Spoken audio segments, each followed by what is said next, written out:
meeting here in Stockholm to discuss the ways that the Group of Eminent Persons can supplement the ongoing effort to make progress on a long-sought and hard-fought, if I may borrow a phrase, instrument for international peace and security. In this group, the GEM, the so-called eminent persons, are here to propose a strategy of how the remaining holdout nations can be brought in to ratify the CTBT so that it can enter into force. In this group, I hardly need to remind you of the reasons why we feel the entry into force would be of very great value.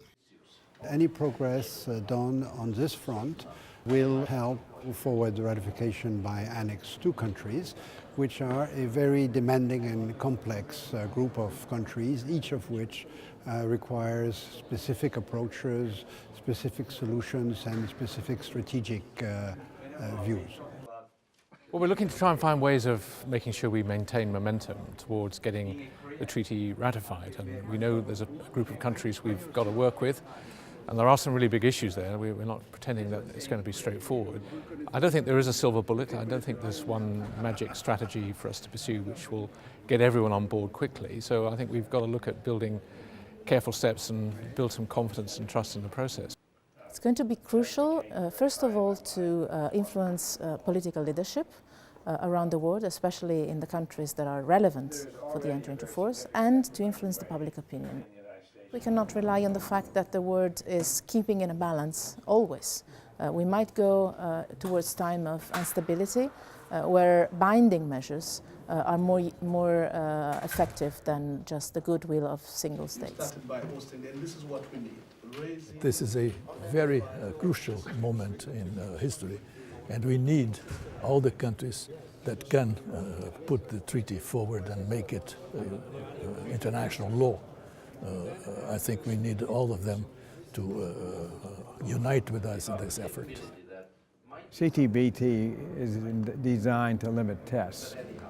We were lucky in the Cold War that arms race did not result in a nuclear catastrophe. We may not be so lucky the second time. This is what we're trying to encourage you all to. I think we had a very good meeting. We had a very active discussion. There are still 8 countries remaining who need to ratify to bring the treaty into force. We'll be working through the NGOs, research institutes, or other media to mobilize the public opinion. Otherwise, we will be indeed talking to the policymakers in each country who have the power to decide whether to ratify or to delay the ratification. By nature, I'm an optimist. You have to be optimistic.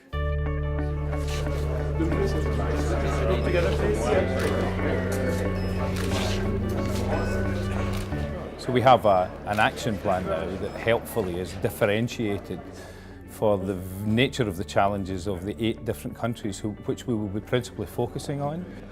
And we have a reinforced obligation to see what is a de facto moratorium become a legal ban, an utter outlawing of these dreadful tests.